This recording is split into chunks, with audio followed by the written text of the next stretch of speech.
Perbedaan pemikiran ini jika tidak segera disepakati, ya, maka itu akan menjadi konflik, ya. Dan apabila konflik tersebut sampai membuat lingkungan kerja tidak nyaman, akhirnya menjadi toksik, ya.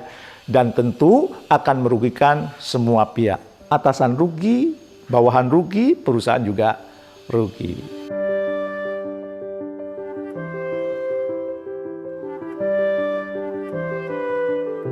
Assalamualaikum warahmatullahi wabarakatuh.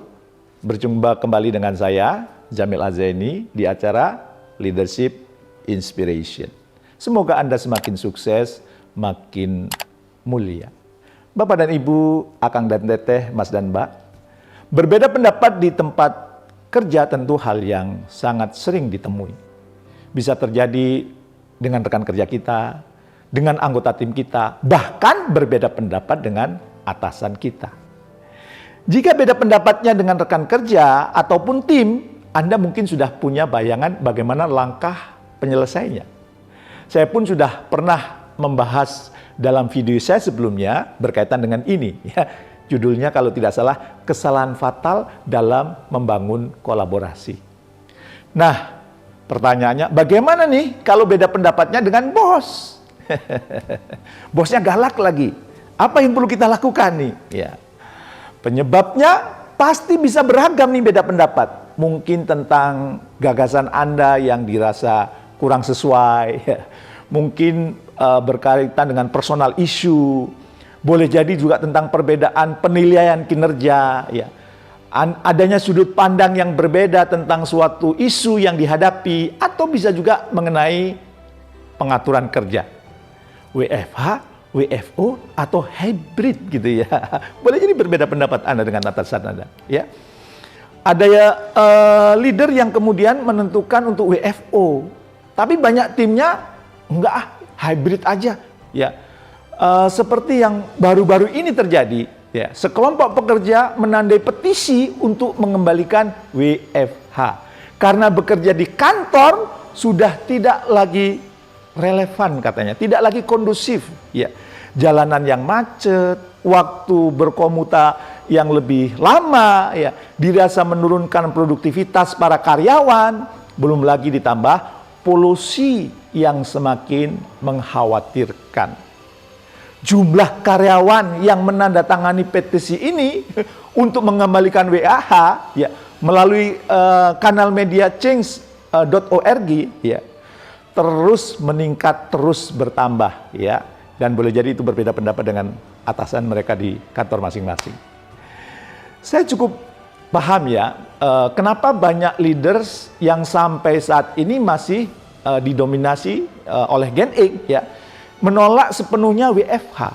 Karena menurut survei yang dilakukan oleh Slack Technologies Incorporation, ya, para leader yang sudah mendekati usia pensiun dikatakan tidak menyukai WFH karena tidak dapat bertemu langsung. Selain itu, kalau tidak bertemu langsung akan lebih sulit memunculkan ide-ide yang brilian saat meeting, saat pertemuan. Rasanya kurang greget gitu, ya.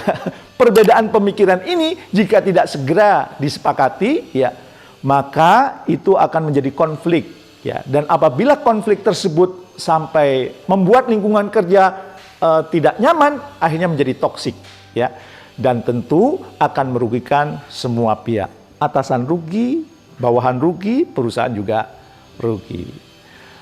Perbedaan pendapat atau pemikiran memang terkadang memunculkan perasaan tidak nyaman dan mengancam. Apalagi jika beda pendapatnya dengan bos sendiri. Salah-salah nih, hasil review kita bisa kurang memuaskan bos kita. Memuaskan kita maksudnya, ya. Dan juga belum lagi jika kita butuh persetujuan untuk inisiatif lebih lanjut, nggak bisa dapat tanda tangan nanti gitu ya. Namanya lagi beda pendapat, mau ketemu aja kok rasanya males banget ya. Terus apalah artinya Anda harus mengalah saja saat Anda perbedaan pendapat. Atau malah yang ekstrim jadi golongan yes bos.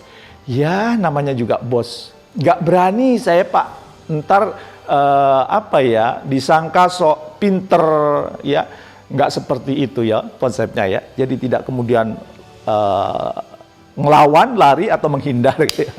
Menurut saya, sejauh Anda memiliki dasar dan tujuan yang jelas selaras dengan goal bersama, beda pendapat itu sah-sah saja terjadi. Dengan catatan, ya, Anda pun sudah mengutarakan dengan cara yang sopan, dengan cara yang asertif, tidak membalas argumen leader Anda karena emosi semata. Jadikan diskusi perbedaan pendapat ini berlangsung secara konstruktif. Bahkan dalam menghadapi perbedaan pendapat pun ada seninya. Ya. Ditemukan juga cara-cara yang menyenangkan. Ya, supaya kemudian kita tahu bagaimana seninya dan kemudian dengan cara-cara yang menyenangkan, yuk simak gimana caranya. Ya. Oh iya, sebelumnya hal paling mendasar yang perlu Anda perhatikan, pastikan Anda dapat mengendalikan emosi Anda terlebih dahulu. Karena semua akan ambyar kalau sampai Anda terbawa emosi ketika sedang berdiskusi dengan bos Anda. Cooling down dulu, sampai pikiran Anda tenang dan mampu merasionalisasi yang terjadi. Ini tentu akan membantu penyelesaian masalah menjadi lebih cepat, ya, dan kemudian lebih tepat, ya, dan kemudian insya Allah lebih efektif.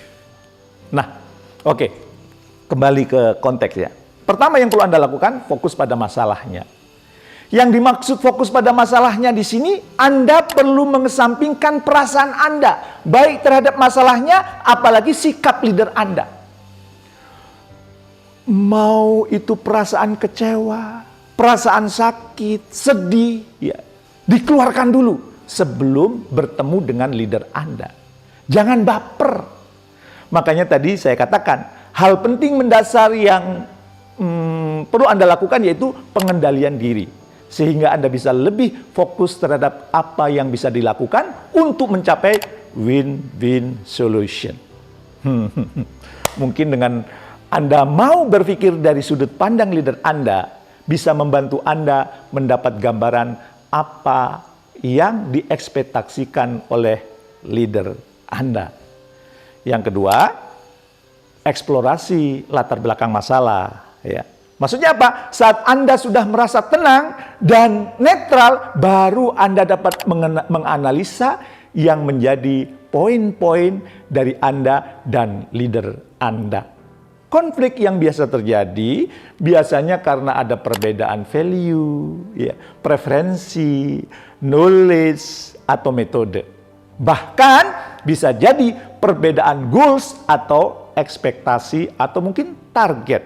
Nah, ini yang perlu diselaraskan dari awal Anda berdiskusi dengan leader Anda. Dan untuk mengetahui mana yang mungkin juga jadi penyebabnya, Anda perlu mengetahui sosok seperti apa leader Anda. Apakah dia seorang yang data driven? Atau sosok yang lebih mementingkan kebermanfaatan untuk orang lain? Ya, Anda juga perlu tahu apa hal-hal yang sangat penting bagi leader Anda. Apa yang tidak disukai olehnya? Ya. Semakin Anda banyak tahu tentang profil pemimpin Anda, tentang leader Anda, maka Anda akan semakin mudah untuk bersinergi dengan beliau. Dengan demikian, Anda dapat mengajukan alternatif solusi yang lebih relevan di atas meja untuk pimpinan Anda. Karena Anda sudah tahu persis siapa bos Anda. Yang ketiga, identifikasi solusi yang dapat diterima bersama. Nah, solusi Anda ya kan belum tentu disetujui oleh atasan. Jadi cari beberapa alternatif yang mungkin akan diterima. Pastikan juga solusi itu menjawab kebutuhan dan ekspektasi Anda dan juga atasan Anda, leader Anda. Dan jangan ragu untuk melibatkan pihak lain jika memang Anda rasa orang itu dapat dipercaya dan memang kredibel untuk membantu menyelesaikan perbedaan pendapat antar Anda dan leader Anda. Kadang-kadang kehadiran orang ketiga itu penting, orang ketiga yang netral, orang ketiga yang memang punya kapasitas dan kemampuan ya. Nah, Yang tidak kalah penting adalah bagaimana cara Anda menyampaikan sesuai dengan karakteristik dari leader Anda. Kalau dia tipe orang yang santai, bahkan diskusi dapat Anda lakukan di kafe, ya, agar pembicaraannya itu lebih casual, informal, ya, tidak resmi, tidak kaku gitu. Lalu gimana Pak? Kalau sudah semua teknik dicoba, tapi masih stuck juga. Udah diskusi panjang lebar, tapi kok sulit banget ya, sampai sudah benar-benar kehabisan ide ini Pak. Ya. Bosnya keras kepala ini Pak. Ya. Apabila demikian, saya menyarankan Anda menggunakan 3 prinsip ini. Prinsip yang pertama, pemimpin tidak pernah salah. Prinsip kedua, jika pemimpin salah, lihat prinsip 1 atau pertama. Prinsip ketiga, saya yang perlu memperbaiki diri, bukan menuntut bos yang berubah. Itu ya 3 prinsip. Masih ingat prinsipnya? Kalau lupa, diputar lagi videonya. Nah, ketiga prinsip ini membuat kita selalu terdorong untuk berbenah dan memperbaiki cara-cara baru untuk bisa meyakinkan pimpinan kita. Sehingga akan memacu dan memicu kita terus belajar. Sehingga semakin kaya wawasan, semakin kaya pengalaman, semakin kaya sudut pandang. Apalagi kalau kita tambah paradigmanya. Pemimpin saya ini hadir untuk menggembleng saya, melatih saya, mengasah daya juang saya, dan memaksa saya untuk semakin kuat dan terus belajar. Kalau paradigmanya itu enak, walaupun ditekan, beda pendapat dengan atasan, nggak apa-apa. Memang dia datang untuk melatih kita. Dan pelajaran berharga lainnya tentu adalah kelak saat Anda menjadi pemimpin, Anda tidak akan berperilaku seperti pimpinan Anda. Karena itu menyebabkan banyak orang menjadi tidak care dengan saya. Dan akhirnya Anda menjadi orang yang akomodatif dan terbiasa dengan banyak sudut pandang. Anda semakin bijaksana. Hal ini akan semakin meningkatkan trust dan respect orang-orang yang Anda pimpin kepada Anda. Dengan demikian, pengaruh Anda terhadap tim akan semakin tinggi. Bukankah itu inti dari kepemimpinan? Iya, tetaplah menjadi pemimpin yang benar-benar memimpin dengan menganggap perbedaan pendapat yang konstruktif justru bisa meningkatkan derajat Anda sebagai seorang pemimpin. Sukses mulia untuk kita semua.